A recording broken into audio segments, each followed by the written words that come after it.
Laki. Less than 1 kilo siguro to, mga 3/4 siguro siya. Isdang pampano, ayan, ginawa ko naman siyang daing kasi nakapagluto na tayo ng steam pampano.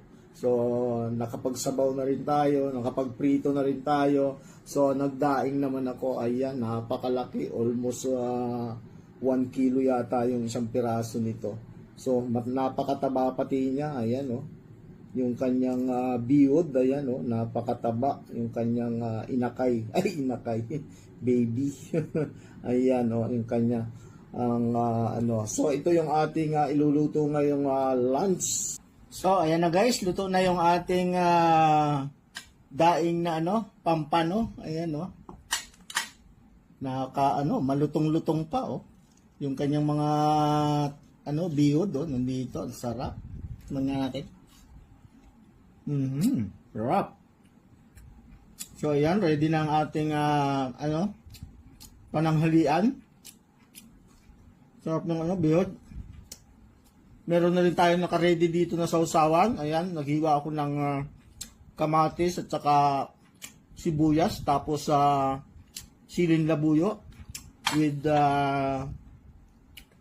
lemon at saka yung seasoning, Maggi seasoning. Tapos meron na rin tayo ditong kanin. Ayan, ready na yung ating kanin. Pan 3 days na yung kanin natin. Bahaw na. Pero pinainit ko lang, hindi pa po yan panis. Matagal masira yung kanin ko kasi gawa ng sa bawat saing ko nilalagyan ko po yan ng suka. Kaunting suka, lagyan nyo ng mga 2 kutsarang suka para matagal po siyang masira.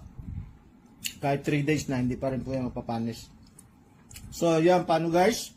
Umpisahan na natin. Kaya gutom na ako. Pero bago ang lahat, magpasalamat muna tayo sa ating Panginoong Diyos na nagbibigay ng mga biyaya sa atin sa araw-araw. Maraming salamat po Lord sa biyayang nandito ngayon sa aking harapan. Sa pangalan po ng iyong anak na si Jesus. Amen. So, yun guys. Kainan na!